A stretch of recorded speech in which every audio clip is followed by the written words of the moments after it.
La salud mental no está determinada por un factor. La salud mental es una interrelación de factores. La salud mental no es sumativa. La salud mental es integral. Y para nosotros hablar del fortalecimiento de la salud mental, tenemos entonces que valorar los diferentes aspectos biológicos, sociales, históricos, políticos y demás. Soraya compartía unos números interesantes que ponían en evidencia cuál es la posición que tiene la salud mental de las mujeres con una variable como es la violencia, que es un tema transversal en todos los daños que reciben las mujeres. Eso tiene una historia y yo quisiera compartir primero esta frase: la vida no es importante a menos que influyamos favorablemente en las vidas de otras personas. Aquí todo el que está es un actor o actora o actriz, como ustedes se quieran denominar, institucional, porque representamos organizaciones que en algún nivel influimos, bien sea a través de políticas públicas, bien sea porque somos servidores en atención, en materia de tratamiento para problemáticas de salud mental, o porque sencillamente intentamos prevenirlas. De manera que hablar de salud mental en un vacío histórico y contextual no nos llevaría muy lejos. Para transformar las estructuras que mantienen las condiciones de riesgo para la salud mental, debemos primero cuestionarla desde la historia. Y ahí ustedes se van a encontrar con algunas autoras muy interesantes, y el modelo de Engel al que yo me refería, pues ahora ustedes lo verán corroborado con los aportes de estas mujeres.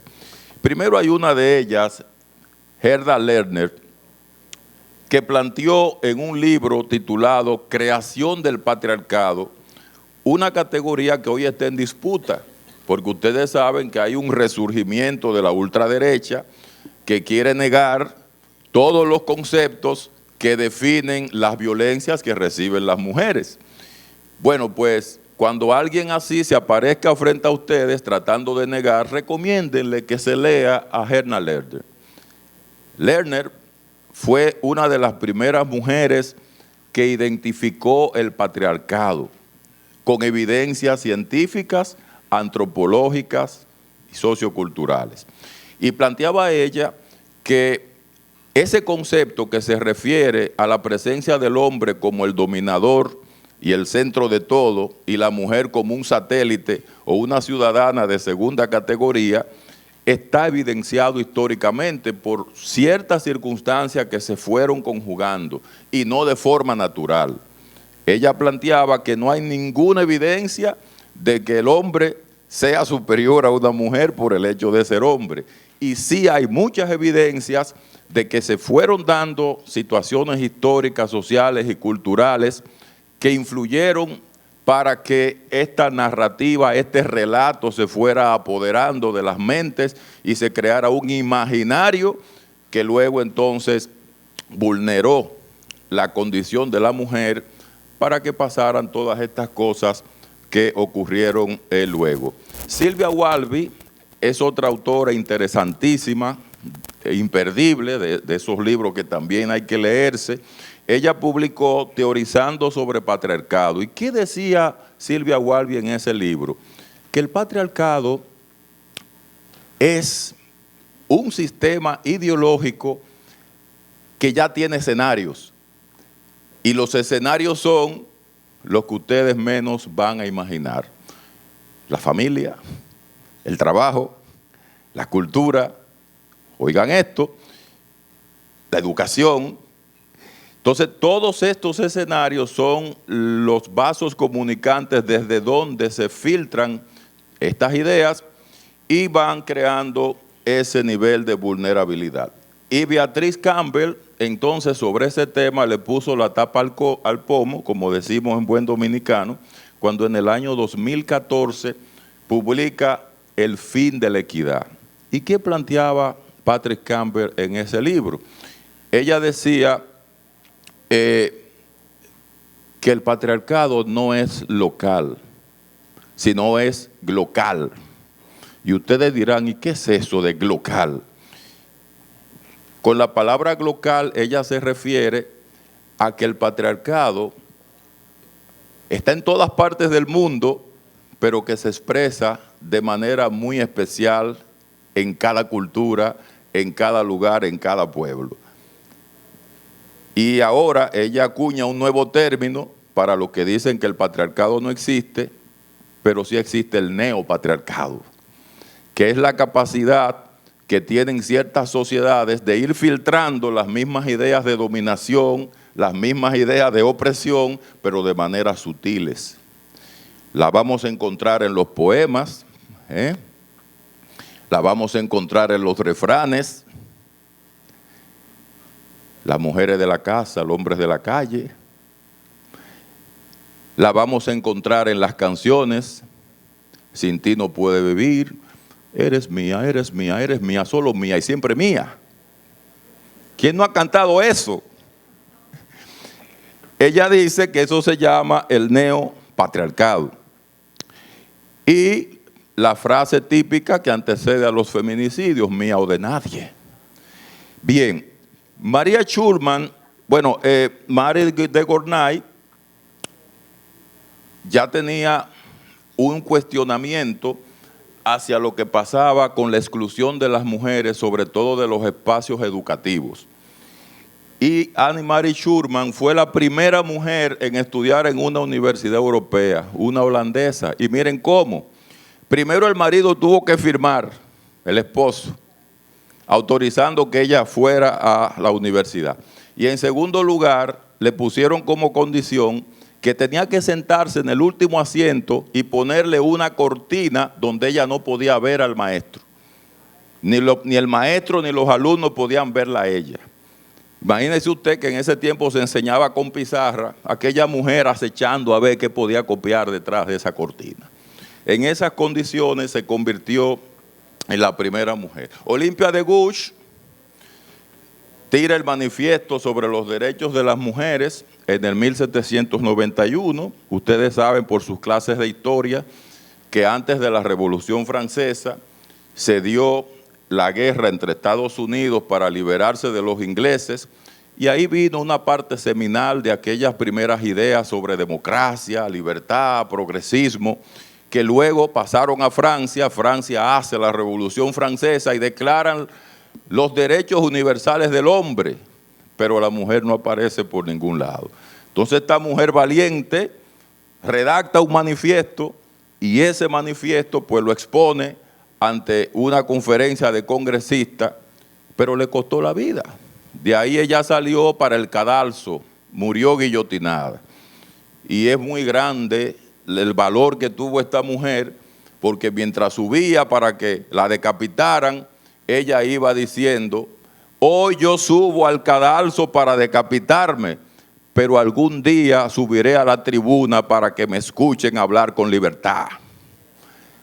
Eso dijo. Pero eso no nos lo enseñan, eso no se lo dicen a los muchachos cuando se están formando. No le hablan de estas mujeres, no le hablan de esa heroicidad. Mary Stewart, en vindicación de los derechos de la mujer, pues decía que lo único que se toma como argumento para que el hombre crea que es superior a la mujer es que le niegue el derecho a la educación. Que el día que la mujer tenga derecho a educarse, ya no tendrán ese argumento. Y así, ya vamos a seguir viendo, y me paro aquí en esta parte histórica con estas dos mujeres, porque son muy interesantes. Miren, ustedes saben que hubo un movimiento separatista que luchó por el tema de la erradicación de la esclavitud. Ese movimiento se llamó el movimiento abolicionista. Estas dos mujeres eran esclavas, pero ellas decían que ellas eran esclavas dos veces, porque eran esclavas de sus amos, los que las secuestraban en África y se las llevaban a trabajar forzado, y eran esclavas de sus parejas. Y cuando hicieron la primera convención internacional para la eliminación de esclavitud, a ellas no la invitaron. y ellas pidieron que se le invitara, porque aunque ellas son mujeres, ellas también son esclavas y merecían estar en esa convención. Finalmente, con la misma condición, usted va a estar en la convención, pero en el último asiento de atrás y con una cortina en el medio, y usted no puede mirar ni la pueden mirar a ustedes. Los mismos negros fueron los que pusieron esa condición, hombres. Así fue que ya se independizaron y dijeron, las mujeres tenemos que luchar solas, porque definitivamente nadie está con nosotros. Y entonces crearon esa primera asociación mundial. Pues miren, las mujeres nunca lograremos un trato igualitario hasta que no haya igualdad entre los propios hombres, decía Gloria Steinem. Y no puede ser que el estatus de una mujer dependa de su habilidad para atraer y atrapar un hombre. El patriarcado vendió la idea de que el valor de una mujer dependía del poder del hombre. Y ya estas frases y todos estos elementos históricos nos dicen que no puede haber salud mental en un ambiente de opresión, en un ambiente desigual, en un ambiente de irrespeto a derechos tan fundamentales. Cuando hablamos de psicología humana, vamos a hablar de ese balance entre emociones, cogniciones, relaciones, conductas y sensaciones. Cuando Soraya hablaba de depresión, de ansiedad, de estrés postrauma, ese balance se rompe. Se rompe. Lo primero que se rompe es la capacidad racional de esa mujer para percibir que es una víctima de violencia. Y de ahí el famoso círculo de la violencia. El proceso emocional es una mujer que va a estar sometida a una privación de experiencias gratificantes, que por cierto, una de las razones que mantiene la violencia es, primero, que el agresor se gratifica y en segundo lugar, que el agresor recibe recompensa, porque la violencia es un método de control social, señores. Entonces, si con ese método usted logra que tenga sexo cuando usted quiere, si con ese método usted logra sentir validada su vulnerabilidad de gente que no puede controlar nada y tiene a alguien a quien controlar, pues bien, se va a dar ese fenómeno que afectará dañinamente a la mujer. Uno de los mitos que se ha arraigado mucho en el país es la idea de que el hombre es el que está enfermo. No, señores, las que se enferman son las víctimas. Ese hombre no está enfermo. Al contrario, si decimos que está enfermo, estamos metiendo un atenuante. No, sí hay patologías que influyen, que detonan todavía mucho más, de eso podemos hablar, pero cuidado, las víctimas son las que se enferman de depresión, de estrés postrauma, prima fase. Hay estudios que confirman, de esos estudios que son grandes, que le llamamos metaanálisis, que se reúnen 400, 500 estudios, que confirman que alrededor de un 20% de los agresores tienen alguna enfermedad mental. El 80% no la tiene. Sin embargo, miren los datos que dio Soraya de la cantidad de mujeres en porcentaje que tienen ya manifestaciones de alguna patología como resultado de la violencia. Sin duda alguna que estamos en una realidad de que el principal factor de riesgo para la violencia, para la salud mental es la violencia. Y hablando de factores de riesgo, hay un libro publicado por Friedman y Friedman, de estas cosas que voy recordando en el camino. El libro se llama El sexo estresado. Es la primera vez que se publica un libro con una investigación mundial, donde estos dos autores, aunque tienen el mismo apellido, no son familia, hicieron un comparativo de todas las problemáticas de salud mental que afectan a las mujeres y a los hombres, e identificaron los principales factores de riesgo para la salud mental de las mujeres. ¿Y saben cuál es el primero? Ser mujer. El solo hecho de ser mujer, concluyeron ellos, ya es un factor de riesgo para una problemática de salud mental. Bueno, las dos problemáticas de salud mental más frecuentes son trastornos de ansiedad y depresión. Y esos son los dos trastornos mentales más frecuentes. Son lo que nosotros llamamos trastornos mentales internalizados, porque las afecta a ellas. Y concluyeron también que hay otro tipo de trastornos, los trastornos mentales externalizados, que son aquellos con los que usted afecta y daña a los demás. Y esos son los que tienen los hombres. Consumo de alcohol y otras drogas, está el problema de los trastornos antisociales de personalidad, el narcisismo, ahí entra sin duda cualquier manifestación de violencia. Lo que quiere decir que como en las políticas públicas todavía el acceso a tratamiento no está tan claro, estos problemas externalizados terminan en las cárceles y lo asume el gobierno. ¿Y los gastos de qué? De depresión y ansiedad, ¿quién lo asume? Díganlo. Muy bien. Bueno, el cerebro y la mente son dos conceptos aquí que es bueno diferenciar, aunque son parte de una dinámica compartida. El cerebro es un órgano. Y si se daña ese órgano, pues se daña todo. De hecho, cuando hay trauma, hay un daño cerebral evidente, porque se da una desconexión, una disociación neurológica en las víctimas de violencia como resultado de esto. La mente ya son los procesos dinámicos donde la persona gestiona esa relación, emoción, cognición, conducta, relaciones interpersonales. Siempre he sido un seguidor de todo aquel que lucha y trabaja para liberar a alguien de algo que lo oprime. Eso se lo atribuyen a Martin Luther King, otros dicen que es un autor anónimo, pero es una frase bonita. Aquí está la definición de salud mental, primero la que comparte la Organización Mundial de la Salud y la Federación Mundial. La Federación Mundial dice que es el mejor estado posible dentro de las condiciones existentes. Y la Organización Mundial es un estado completo de bienestar físico, mental, social, no meramente la ausencia de enfermedad o de minusvalía. Esto es importante porque uno de los errores que hemos venido cometiendo y lo seguimos cometiendo es que solo valoramos la salud mental cuando alguien está enfermo. Salud mental no es ausencia de enfermedad. Y ahora me preocupo más porque solo estamos valorando la salud mental cuando hay una escena de violencia trágica y cruel. Fíjense cómo todo el mundo se lanzó a hablar de salud mental cuando la señora decapitó al niño. Y los medios y todo el mundo. Pero ¿y los otros días? ¿Por qué no? ¿Por qué hay que esperar a que pase algo así?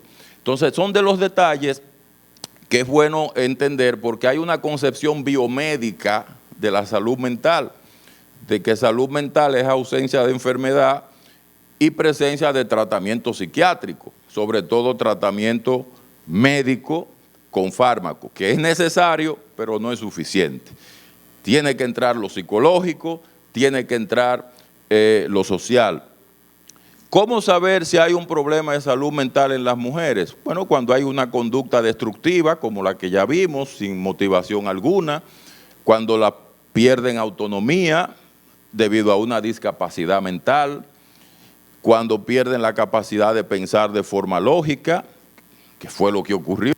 Fíjense que hay una idea ilógica de que alguien me está mandando a ejecutar un hecho, es lo que llamamos un delirio, y los delirios son síntomas, en este caso clínicos graves, sobre todo síntomas psicóticos, cuando hay una mala relación con uno mismo, los demás y con la vida. Estos son otros datos que nos aportan Friedman y Friedman, búsquense ese libro, Sexo Estresado, muy bueno. Y no me van a dar nada, las mujeres solteras, dicen ellos, viven más años que las mujeres casadas y su funcionamiento psicológico las lleva a tener menos problemas de salud que las casadas. Esto no es una arenga para que no se casen. Esto no es tampoco una campaña en contra de los matrimonios. No, miren el otro dato. Aquí es al revés. Los hombres casados viven más años que los hombres solteros.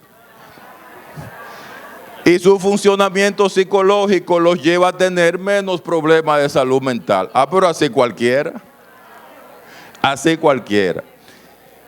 Así que yo supongo que habrá muchos hombres casándose. Las conversaciones entre las mujeres, Soraya hablaba de la sororidad, muy importante. Señores, a los hombres no nos importa eso. Los hombres hablamos de caballo, de carrera, de carro, de las mismas mujeres. Rara vez hablamos de nuestras emociones, de nuestros sentimientos, cómo nos sentimos. Las mujeres, según ellos en la investigación, las conversaciones son un aspecto clave dentro de su psicología que facilita la salud mental. Así que hablar se ha dicho. Hablar se ha dicho.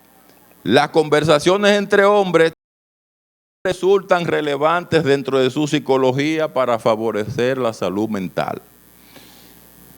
Jairo, Colegio Dominicano de Psicólogos, préstenle atención a eso.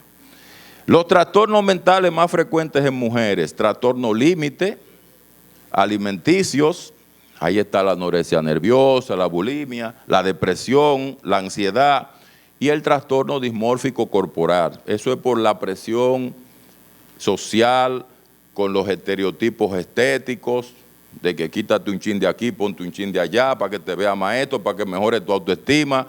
Nada que ver. La autoestima no se desarrolla en base a externalidades. La autoestima se desarrolla cuando usted entiende que por el hecho de ser persona, usted es una persona valiosa. Pero eso no le conviene ni a la industria de la cirugía, ni de otras cosas que andan por ahí. Hay un concepto a tener en cuenta que es el ABAT, son los años perdidos por discapacidad. Las mujeres están perdiendo muchos años de sus vidas por discapacidad. Se habla de que cuando hay un trastorno mental, las personas suelen vivir 10 años menos que las personas que no tienen un trastorno mental, porque no se dan cuenta de la presencia de otras condiciones, ni mucho menos se las tratan y no saben cómo buscar ayuda. Así que factores de riesgos adicionales. Bueno, además de ser mujer, estos autores plantean ser cabeza de familia.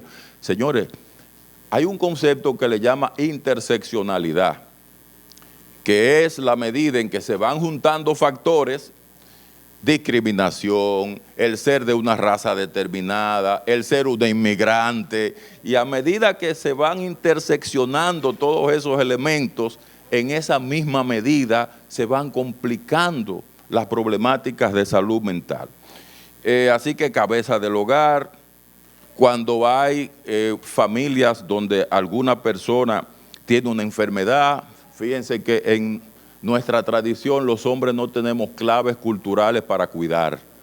La que cuida es la mujer en nuestra cultura. Así es, no tienen esa clave. Entonces la mujer se sobrecarga con el cuidado, descuida su propio cuidado y todo eso es importante. Decía Ben Hook, una destacada pensadora también que aportó mucho desde el feminismo, que uno de los problemas que tienen las mujeres, y por eso ella aboga porque todos los hombres sean feministas. Ella dice que el feminismo ayudaría no tan solo a las mujeres, sino también a los hombres. Pero luego se contradice cuando dice, bueno, pero los hombres nunca van a llegar a ser feministas porque para llegar a serlo tendrían que renunciar a todos los privilegios que le aporta el patriarcado. Por lo menos vamos a ser aliados, ¿verdad? Ya que no podemos ser feministas. Bueno, pues desde esa alianza hay que valorar que la violencia sexual, ya lo dijo Soraya, lo demostró en su investigación, es un factor de riesgo para la salud mental. La violencia de género, el ideal de belleza, incluyeron aquí, también es un factor de riesgo para la salud mental de las mujeres. Bien, ya confianza, seguridad, amor, aceptación, autoestima, estas son las necesidades que tiene todo ser humano, pero que históricamente le han sido más negadas a las mujeres. Y al estar negadas, pues sin duda alguna, aumentan el riesgo para problemáticas de salud mental. Decía Martin Luther King que un acto de injusticia en cualquier parte es una amenaza de justicia en todas partes. Así que con hombres maltratando mujeres o defendiéndonos entre nosotros a costa de la salud mental de los demás, estamos contradiciendo todo esto. Hay factores que son detonantes, que son aquellos como la economía, los que yo acabo de mencionar, pero también hay factores que son predisponentes, que son estos factores internos que hacen más vulnerable a las personas, baja autoestima, si ya la persona tiene una depresión o un trastorno de ansiedad, pues sin duda alguna eso va a complicar cada vez más. Bueno, ahí ven ustedes, voy rapidito ya para terminar, la sobreidealización en las relaciones de pareja y recibir violencia, son dos aspectos cruciales que ya lo vimos. Estos son algunos elementos que se toman en cuenta ya para el tratamiento en el caso de que tengamos personas afectadas. Las distintas terapias, los modelos psicoeducativos, cognitivos y demás. Quiero ir terminando con esta parte. Miren, me quedo con este. ¿Qué significa esto? Si nosotros queremos hablar de salud mental, tenemos que trascender el modelo biomédico para ser más integrales y hablar desde una perspectiva dinámica biopsicosocial. Pero hay aspectos que son medulares para nosotros hablar o plantear esa perspectiva. Y a eso es lo que yo llamo la estrategia puente para que las políticas públicas se centren en lo que verdaderamente tienen que centrarse, partiendo de la base de la investigación. Si no tenemos investigación, vamos a estar a ciegas, dando palitos sueltos y no llegaremos a ningún lado. ¿Y qué dicen las investigaciones planteadas por este modelo de salud mental de Carol Reed, que ella le llama modelo de bienestar mental? Y ella está sugiriendo que hablemos mejor de bienestar mental que de salud mental, porque cada vez que hablamos de salud mental, la gente lo que se va es, cuidado si está enferma, cuidado si está esto, cuidado si está lo otro. Mientras que con bienestar mental nos centramos en los aspectos que hay que intervenir. El primer aspecto es el control ambiental. El control ambiental es una variable que nos presenta internamente con la capacidad de que tenemos control sobre algo. Si históricamente hemos sido controladas y sometidas y seguimos así, entonces ¿qué va a pasar? Nuestra propia capacidad para sentir internamente que controlamos nuestras vidas y que podemos transformar la realidad para lograr el bienestar, pues se va a quedar pequeña. Yo decía recientemente en una entrevista que uno de los problemas que tienen los hombres agresores es que confunden el amor con control y confunden el cuidado con posesión. Y eso no va a cambiar mientras nosotros no hagamos conciencia de lo importante que es esto. Esto es importante para los dos. ¿Por qué? Porque el control ambiental de la masculinidad tradicional, incentivada por el patriarcado, se ha sustentado en torno a controlar y someter a las mujeres. Y mientras más se controla y se somete a las mujeres, más se detona el círculo que sigue auspiciando problemáticas de salud mental para los dos, porque al final ambos quedan encerrados en ese círculo. Ese control ambiental implica competencias, sensación de que puede sacar provecho de sus oportunidades y sobre todo que puede ser capaz de crear y elegir nuevos contextos. La segunda variable que ven ahí es el crecimiento personal. Es la sensación de que estoy desarrollándome continuamente. Fíjense que las mujeres, cuando tienen problemas de salud mental o son víctimas de violencia, sienten que se estancan, que no avanzan, que no se desarrollan y por tanto no se animan a nada. El tercero que aparece es el propósito de vida. La ausencia de propósito, bueno, es la sensación de que no tengo rumbo, de que estoy llena de dificultades en mi funcionamiento Y la presencia entonces significaría esa sensación de que estoy claro y clara hasta dónde vamos. Autonomía, ya ustedes ven que es la capacidad de resistir presiones sociales, es consolidar nuestra identidad, es ser independientes, es desarrollar eso que llamamos asertividad, saber decir que no, sin tener que asumir la consecuencia de ser violentado por eso. Autoaceptación, que es un elemento clave dentro de la salud mental, porque es una actitud ya positiva hacia nosotros mismos. Y la ausencia, pues entonces trae muchas deficiencias, entre ellas el perfeccionismo, la procrastinación, el dejar siempre las iniciativas para después. Y la última parte es las relaciones positivas con los demás. Bueno, eso es un resultado, porque si no hay nada de lo otro, no hay posibilidad de tener relaciones positivas hacia afuera.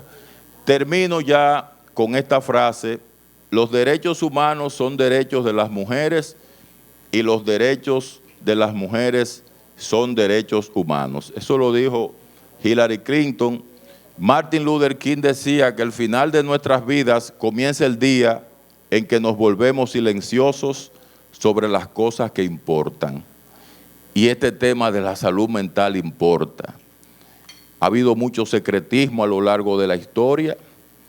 Fíjense ahora en el conflicto que hay en Venezuela, cómo el de Maduro le dice al presidente opositor terrorista, fascista y cobarde, porque la palabra cobarde es la que me ofende a un hombre. Sin embargo, a Corina Machado le dice terrorista, fascista y bruja. La palabra bruja era la que más mujeres mató en la Edad Media. Las enfermas mentales, las mujeres con trastornos mentales, como la Santa Inquisición, que ustedes saben que era un grupo de gente que se hacía pasar como religioso. Esas mujeres que tenían esas patologías actuaban de forma extraña y ellos decían: lo que es extraño es raro y lo que es raro es del diablo. Y eso es brujería. Y agarraban a esas mujeres con trastornos mentales y murieron cerca de 4 millones de mujeres en la hoguera, en algo que es un escarnio y una ofensa, que eso no hay forma de disculparlo en la historia de la humanidad. Así que cuidado con esos términos, porque los términos crean relatos. Los relatos van preparando a los agresores para que justifiquen sus acciones en ellos en función de esos tipos de imaginarios. Así que muchas gracias.